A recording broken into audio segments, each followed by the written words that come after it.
अस्सलाम वालेकुम students, welcome to my channel student life. आज मैं आपके साथ सोशियोलॉजी 101 के असाइनमेंट नंबर 1 का सॉल्यूशन शेयर करूंगी।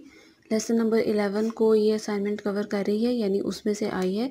तो असाइनमेंट को सॉल्व करने से पहले सबसे पहले आप लेसन नंबर 11 को अच्छे से पढ़ें, उसके कॉन्सेप्ट क्लियर करें, क्योंकि जो भी सॉल्यूशन आपके साथ शेयर किया जा रहा है आप उसको पहले आइडेंटिफाई करके उसको कंफर्म करके फिर सबमिट करवाया करें। एज इट इज़ उस फाइल को कॉपी पेस्ट मत किया करें और ना ही उसको किसी भी ये जो स्पिन सॉफ्टवेयर है इसमें से चेंज किया करें, क्योंकि इसमें ग्रामेटिकल मिस्टेक्स आ जाती हैं जो कि आपकी वर्डिंग की सेंस को चेंज कर देती हैं। जो बात उसमें लिखी होती है वो उसके ऑपोजिट हो जाती है। तो काइंडली इस चीज़ का ज़रूर ख्याल किया करें। और दूसरी बात यह है कि स्पिन जो सॉफ्टवेयर है वो कितनी ज़्यादा कुछ चेंज कर सकते हैं, मतलब अगर सोशियोलॉजी के 1000 स्टूडेंट्स हैं तो वो कितने लोगों को सेम वर्डिंग देगा। तो इस तरह भी कॉपी पेस्ट का इशू आ जाता है। तो जो आप अपनी वर्डिंग में अपने सिनोनिम्स, अपने सेंटेंसेस यूज़ करके काम करते हैं उस पे आपको प्लेजरिज्म भी नहीं आता और आपको आपकी असाइनमेंट जो है वो एक्सेप्टेबल भी अच्छे तरीके से हो जाती है। तो काइंडली आइडेंटिफिकेशन को पहले अच्छी तरह से जज करें, अपने सिनेरियोज़ को पढ़ें, फिर उसके साथ अपने जो लेक्चर है उनके जो सिनेरियोज़ हैं, उनकी जो टर्म्स हैं उनको मैच करें आइडेंटिफिकेशन को और देखें कि आपको भी यही लग रहा है। फिर उसके बाद इसको क्लियर करें। फाइल्स लेकर उसको as it is copy paste मत करें, उसको स्पिन सॉफ्टवेयर्स में से चेंज भी मत करें, उसमें बहुत सारी ग्रामेटिकल मिस्टेक्स होती हैं। तो हम यहाँ पे जो सिनेरियोज़ इन्होंने दिए हुए हैं इनको समझते हैं, उसके मुताबिक मैं आपको आइडेंटिफिकेशन बताऊंगी और फिर आप इसको सॉल्व कीजिएगा। सबसे पहले असाइनमेंट को देख लेते हैं। ये ड्यू डेट इसकी 31 मई और 2021 है और 20 मार्क्स की आपकी असाइनमेंट है, इसलिए आपने इसको अच्छे से कंडक्ट करना है, कंफर्म करके आपने इसको सबमिट करवाना है। असाइनमेंट की ऑब्जेक्टिविटी क्या है कि आप जो असाइनमेंट बना रहे हैं इससे ये समझ आएगा कि जो वेरियस कल्चरल पैटर्न्स हैं उनकी एप्लीकेशन सोसाइटी में कैसे होती है, मतलब वो कहाँ पे एप्लीकेबल होते हैं। उसके बाद ये है कि आपके साथ यहाँ पे उसके बाद वो क्या कह रहे हैं कि हमारे इर्द गिर्द जो दुनिया में बहुत सारे कल्चर ट्रेड्स हैं, पैटर्न्स हैं और सोशियोलॉजी जो है वो आइडेंटिफाई करती है उनमें से कुछ को, कल्चर पैटर्न्स को, उनको कैटेगराइज किया हुआ है इसने, उन कल्चर पैटर्न्स को, उनकी डिफरेंट टर्म्स यूज़ की हुई हैं। तो आपने उन टर्म्स को, उन कल्चर पैटर्न्स को अपने माइंड में रखना है और आपको जो गिवन सिनेरियो हैं, यहाँ पे जो सिनेरियो दिए गए हैं आपने उनको केयरफुली रीड करना है, फिर उनको आइडेंटिफाई करना है और उन पैटर्न्स को आइडेंटिफाई करके उन पैटर्न को समझ के आपने जस्टिफिकेशन देनी है जो टेबल यहाँ पे दिया हुआ है। तो सबसे पहले एक सिनेरियो आपके साथ यहाँ पे शेयर किया गया है कि हमजा ग्रेटली इंस्पायर्ड है अपने पीरियड वर्क से, जो कि उसने अमेरिका में कुछ कंपनीज में काम किया। अब पहला सिनेरियो हमजा के बारे में है कि वो अमेरिकन कंपनीज में जिस तरह काम होता है, उनके जहाँ पे प्रोडक्ट होती हैं, जो काम का माहौल है उससे वो बहुत ज़्यादा इंस्पायर है और इसी को फॉलो करते हुए उसने मुल्तान में अपनी एक कंपनी खोली और वहाँ पे वही रूल्स उसने अप्लाई करवाए जो अमेरिकन कंपनीज में थे। इवन के वहाँ का ड्रेस कोड भी उसने फॉलो किया और जो भी वहाँ पे रूल्स थे, मतलब उसने जो यहाँ का शलवार कमीज है उसको उसने इनअप्रोप्रिएट करार दिया, यानी उसने कहा कि ये मुनासिब नहीं है, अमेरिकन जो ड्रेस कोड है वो मेरी कंपनी के लिए मुनासिब रहेगा। तो आपने ये जस्टिफाई करना है कि ये आइडेंटिफिकेशन क्या है और उसकी आपने जस्टिफिकेशन देनी है। तो ये जेनोसेंट्रिज्म इसमें आएगा, क्योंकि उसमें ये होता है कि आप अपने आप को दूसरों के साथ कंपेयर कर रहे होते हैं और उसमें क्या होता है कि आप उसमें दूसरों को जो कल्चर है, दूसरों की जो चीज़ें हैं उनको सुपीरियर समझते हैं अपने आप से, ठीक है, यानी आपके पास जो चीज़ें हैं आप उससे बेटर दूसरों का समझते हैं। तो ये चीज़ आपने पहले जेनोसेंट्रिज्म इसकी आइडेंटिफिकेशन कर ली और आपने ये चीज़ इसकी पहले डेफिनेशन दी और थोड़ा सा आपने इसमें ये चीज़ एक्सप्लेन करनी है, क्योंकि ये कल्चर इस चीज़ को रिप्रेजेंट कर रहा है। तो इसमें जो हमजा है वो क्या कर रहा है, वो अमेरिकन कल्चर को प्रायोरिटी दे रहा है अपने कल्चर से, यानी अपने कल्चर को वो लो लेवल पे रख रहा है और अमेरिका का जो ड्रेस कोड है और उनके जो रूल्स हैं अपनी कंपनी के लिए उनको वो अच्छा समझ रहा है, ठीक है, ये हो गया।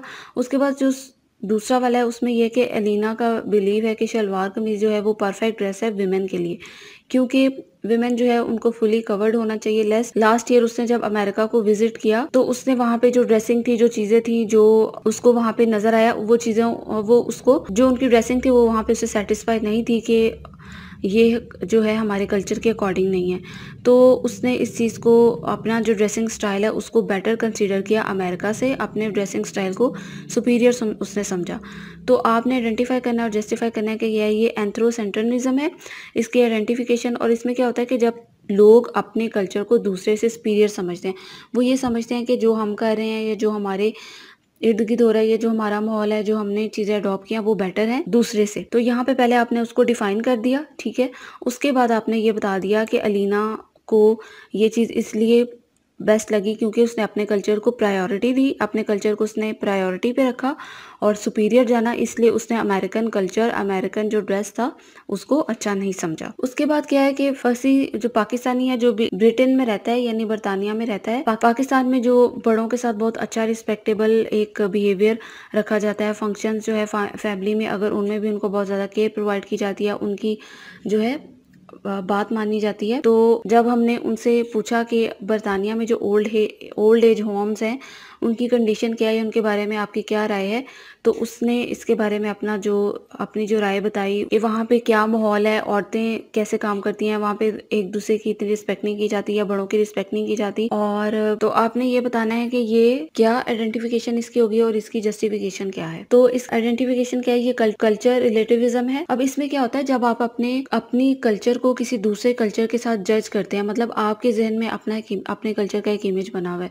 ठीक है। आपने अपने स्टैंडर्ड्स, अपने एक गोल सेट किए हैं, अपना एक पैटर्न डिसाइड किया हुआ कि मेरा कल्चर ऐसा है और उसमें ये चीज़ सही है और ये चीज़ गलत है। जब आप उसको दूसरे के साथ जज करते हैं तो आपको अपने कल्चर के मुताबिक वो चीज़ उसमें सही और गलत नज़र आना शुरू हो जाती है। तो आपने पहले इसको कल्चर रिलेटिविज्म को डिफाइन करना है कि ये क्या होता है। उसके बाद आपने ये बताना है कि इसमें उसको ये चीज़ लगी कि हमारे यहाँ जो बड़ों को रिस्पेक्ट दी जाती है वो वहाँ पे नहीं है, जो कि हमारे यहाँ राइट है और वहाँ पे रॉन्ग है, और आपने इस चीज़ को जो है डिक्लेयर करना है इसमें। उसके बाद क्या है कि अली जो है वो कनाडा में रहता है और उसके वहाँ पे डिफरेंट लोगों के साथ, वहाँ पे डिफरेंट लोग हैं जो डिफरेंट रिलीजन्स और कंट्रीज बिलोंग करते हैं, जो वहाँ पे रहते हैं। और वहाँ की जो अमेरिकन गवर्नमेंट है वो क्या करती है, वो सबके कल्चर्स को प्रायोरिटी देती है, सबके मजहब का ख्याल रखती है, मतलब सब कम्युनिटीज को वो वैल्यू देती है। तो आपने देखना है कि ये कौन सा जो कल्चर है और इसमें क्या है, ये मल्टी कल्चरलिज्म है।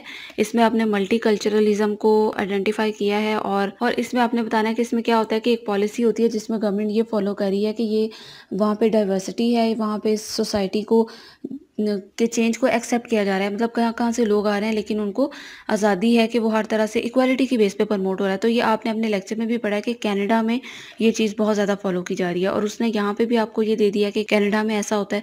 तो आप इजीली इसको पहले एक्सप्लेन कर सकते हैं और फिर ये बता सकते हैं कि क्योंकि कनाडा में इस रूल को फॉलो किया जा रहा है कि वहाँ पे इक्वालिटी बहुत ज़्यादा है, कल्चर एक्सेप्टेंस बहुत ज़्यादा है, तो डाइवर्सिटी है, और इसलिए जो है वहाँ पे जो लोग हैं वो मज़हबी और सकाफ़ती आज़ादी के साथ ज़िंदगी गुजार रहे हैं।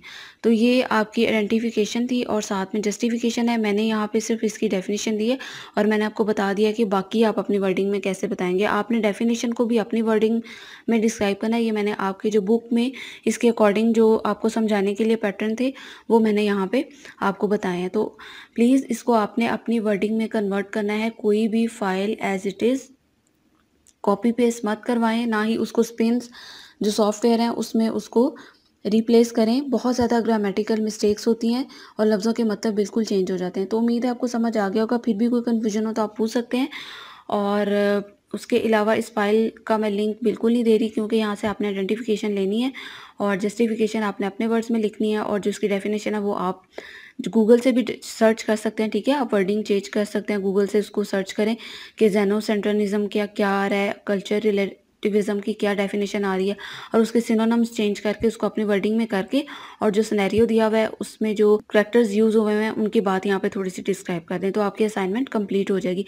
पहले आपने सिनेरियो को डिस्क्राइब ज़रूर करना है, उसकी डेफिनेशन ज़रूर बतानी है कि ये किस चीज़ को शो करवा रहा है। उसके बाद आपने सिनेरियो की थोड़ी सी जस्टिफिकेशन देनी है। तो उम्मीद है आपको समझ आ गया होगा। फिर भी कोई कन्फ्यूजन हो तो आप पूछ सकते हैं, और प्लीज़ चैनल को सब्सक्राइब करें, वीडियो को लाइक ज़रूर किया करें और शेयर भी किया करें ताकि ज़्यादा से ज़्यादा स्टूडेंट को फ़ायदा हो सके। और मुझे दीजिए इजाज़त। अल्लाह हाफ़िज़।